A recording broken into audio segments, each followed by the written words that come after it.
लूटने वाली जीएफ द्वारा किए गए लूट की साम जैसे पीएफ से लूटे गए पैसे के साथ बराबर होती है, वैसे ही total potential drop across all the resistance battery के अक्रॉस पोटेंशियल के साथ बराबर होती है। रेजिस्टेंसेस कौन सा कॉम्बिनेशन में है ये जानने के लिए सबसे पहले काम करो, ये जो पॉजिटिव टर्मिनल है ना बैटरी के, उससे करंट को हमेशा निकाला करो और उस करंट को घुमा के फेडर के नाचक के गायक के नेगेटिव टर्मिनल में वापस ले आओ। और इस जर्नी में जितने भी सारे रेजिस्टेंसेस में से करंट सेम थी, उतने सारे रेजिस्टेंसेस सीरीज कॉम्बिनेशन में। चलो करते हैं। तो करंट को हमने क्या किया, पॉजिटिव टर्मिनल से बाहर निकाला, एक ही तो रास्ता है। तो इसमें भी ये जो R1 रेजिस्टेंस है ना, इसके अंदर इसके थ्रू भी आई करंट, R2 के थ्रू भी आई करंट, R3 के थ्रू भी आई करंट। तो हम क्या कह सकते हैं, ये तीनों लूटने वाली रेजिस्टेंसेस के थ्रू करंट बराबर है। और जब भी 2, 3, 4, 10 रेजिस्टेंसेस में से करंट बराबर होगी तो हम मानेंगे उतने सारे रेजिस्टेंसेस सीरीज कॉम्बिनेशन में है। बैटरी के अक्रॉस पोटेंशियल ड्रॉप क्या है, V, और वो हर एक लूटने वाली की लूट क्या है अभी हम जानेंगे। जैसे कि तुम जानते हो तीनों के लिए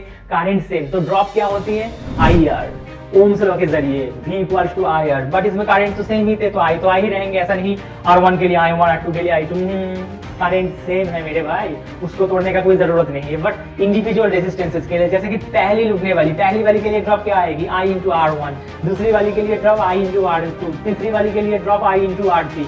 वैसे टोटल ड्रॉप क्या निकल के आएगी, ड्रॉप ऑफ पहली वाली, ड्रॉप ऑफ दूसरी वाली प्लस ड्रॉप ऑफ तीसरी वाली। और ये जो टोटल लूट है ना, वो किसके साथ बराबर होगी, जो लूट यानी जो एनर्जी बैटरी प्रोवाइड कर रही थी, यानी बैटरी के अक्रॉस में पोटेंशियल ड्रॉप के साथ बराबर होगी। देखो ये टोटल, ये भी क्या है, जो कि पोटेंशियल ड्रॉप बैटरी प्रोवाइड कर रहे हैं, V1, लूट ऑफ पहली वाली, लूट ऑफ दूसरी वाली, लूट ऑफ तीसरी वाली, और वैल्यू भी मैंने रख दिया IR1, IR2, IR3। तो इक्विवेलेंट रेजिस्टेंस का आंसर क्या आया, R1 plus R2 plus R3। इसका मतलब लूटने वाली को क्या करनी पड़ेगी, साम करनी होगी। And what is about equivalent resistance, इस मोबाइल का रैम अच्छा है, उसका रोम, इसमें कैमरा अच्छी है, इसका बैटरी बड़ा है। अगर इतने सारी खूबियां एक ही मोबाइल के अंदर आ जाए तो बारिश होने लगेगी, खुशियां की बारिश।